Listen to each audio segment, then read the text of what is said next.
Hey, what's going on, Smite fans? It's obviously Finch here. I'm going to give you all a quick breakdown of what happened in SPL Week 1. That way, even if you missed the matches, I can tell you a little bit about how we got to these standings that you're seeing here on the screen. So I'll start at the beginning, funnily enough, with E United up against Rival. And I think on paper, this was meant to be the closest set of the weekend. And I think it absolutely lived up to that hype. It was the world runner-ups of Rival facing off against this squad of veterans with Snoopy and Herwind and Ionic on the side of E United.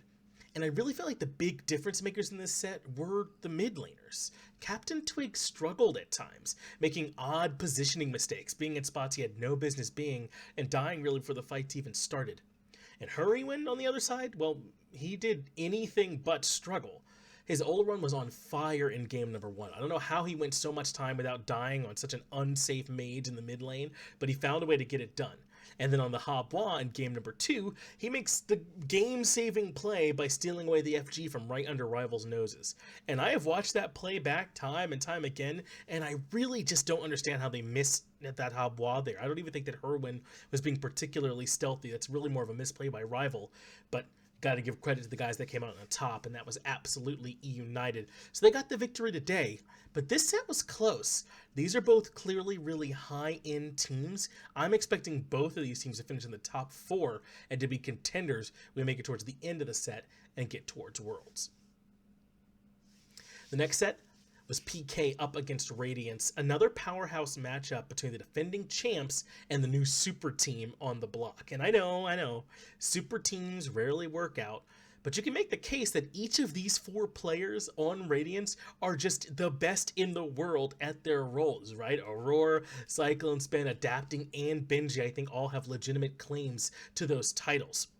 Now, game 1 started off about as exciting as you could hope for with a true, honest-to-goodness base race. I think PK might have had it too, but Merlin with the Fire Giant buff is just so much burn, and Radiance ends up taking a pretty close game number 1.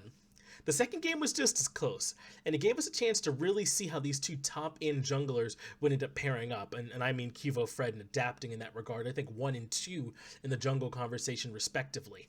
Time and time again, though, Adapting was the one that made the big plays, finding the ultimates on Unbot at the Fear No Evils to set up Radiance with a pick or two going into almost every fight. It felt like Radiance started almost every fight that game on some kind of advantage, particularly the play where Benji finds this big knock-up around the Pyromancer, and that starts this big cascading fight in Radiance's favor as well. I think Benji and Aurora both really had great games fighting all kinds of setup for the squad. Xingchen, Unbot, and Jormungandr, that might be too much control for anybody to deal with, so it's really no surprise that Radiance, after winning the base rates in game 1, able to close out game 2 as well. The third set was Sanguine versus Obey, and I think that this was billed as like the 7-8 bottom end matchup for a lot of people, but after seeing the results, I don't know how true that is. Sanguine actually looked significantly better than Obey in this set, and it really showed for me in the jungle support. In fact, there were times in this set where I felt like only Ducky woke up on time, and the rest of Obey looked really, really sluggish. For Sanguine, Panatom and Shinto remained a dynamic duo to be feared. They ran over Weekend's Mulan jungle in game 1 and forced a heavy change of strategy in game number 2. In that game 2, the change of strategy really seemed to be this heavy control composition from Obey with Dodgy jungle and Fenrir support, right? Those are both beads burning ultimates that you absolutely have to have an answer to, and as long as one works, the second time around you should be able to pretty easily grab someone, especially the Emoja that gets picked up by Rongyu in support. But it really never came to fruition. Rongyu picks up beads fairly early on, and Sanguine seemed to have little trouble putting Obey to bed. I don't know, man. I think that we're going to see more play from Bobby and Weekend in particular, Inbound and Weekend in particular on that team if they're going to want to work. But really everyone, aside from Ducky, I think, left a lot on the table there in that setup against Sanguine. And Sanguine obviously showed up to play. Those guys are clearly playing with a different kind of fire underneath them, and I think we saw that in their first set. The last set of the week was Space Station up against Renegades. And first off, don't get confused. I know those names feel swapped, but Renegades is Barracuda Squad with Lasbro on it and made up of the team that felt like they were Space Station last year.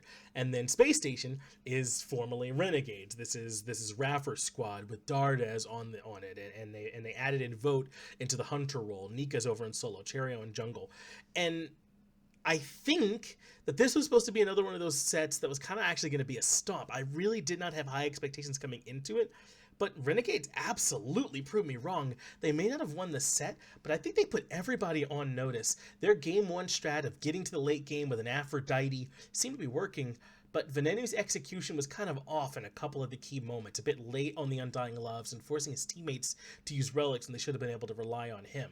Made life a lot harder. Splash in that Dardes is having a game for the ages on his Amuzen Cobb middle, and it's not so hard to see how Space Station won that first game. So then we'll go ahead and move forward to game number 2. This one was also a grind, but this time it kind of felt like Space Station brought in some late game insurance policy. They had an Aphrodite pocketing a Kali in the late game, and that's tough for anybody to beat.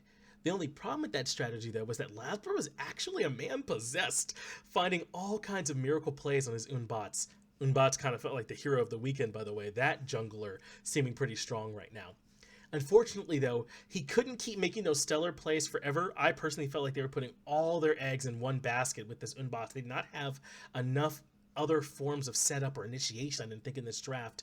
And if Lasper was even a bit off in the execution, which is obviously eventually going to happen throughout a 50-minute game or something like that, then they're not able to win those fights. And they have a really curious call to defend a late-game Fire Giant. They kind of stagger in, Bear is nearby, doesn't get anything, then Lasper forces his way in, so does Awesome Jake, and it ultimately ends up costing Renegades the game.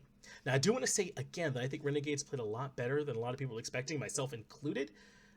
I just don't know how much that can continue going forward to be sort of a falling back safety net for them. I think right now, Awesome Jake showing up and playing well in his first game is huge, but that team has a lot to clean up. So that's your week 1 wrap up for the SPL. That means you're going to be ready for the SPL to kick off again Saturday starting at 3 p.m. Eastern. Don't worry, that's when we're going to be happening every week. So make sure you're marking your calendars. I know right now, during the quarantine, you don't have anywhere else to be, so make sure you're there for the SPL, twitch.tv/SmiteGame or mixer.com/SmiteGame. Either one, I'll see you there.